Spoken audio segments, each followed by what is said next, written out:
Good morning. I just opened my Pitgum 20 times tea coffee 8 and 1, 11 and 1. So ito siya guys. Ang laman ng isang pack is 3, 6, 9, 10. So 10 siya. So ganito siya guys. Ganito siya. Yan mga sachets niya yan.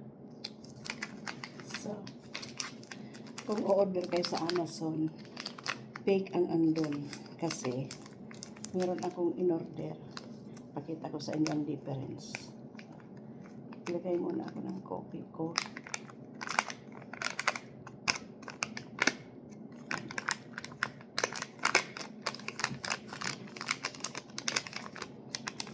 Yan. At ang kulay niya guys is parang yellowish siya. Pakita ko sa inyo ang fake. Kapatid ko na siya. Ito guys ang fake. Ito yung original. See the difference?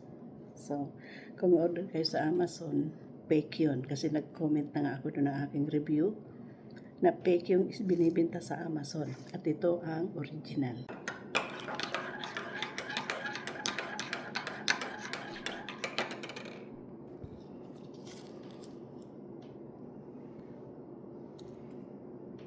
At ito guys, yung 20 times collagen, ito ang original na Pitgum at ito ang fake.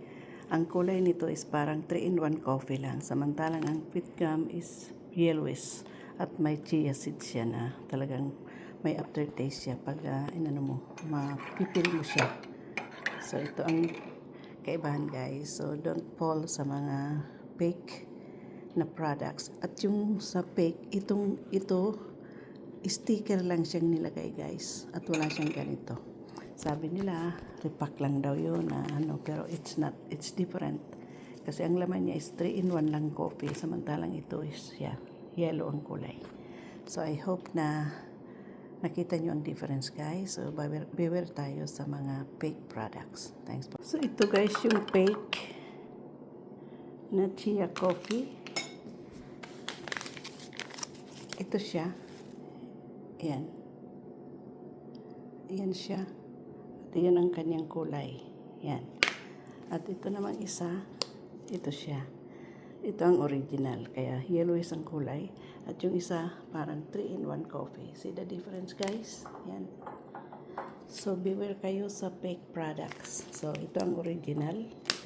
Ito ay fake. Okay?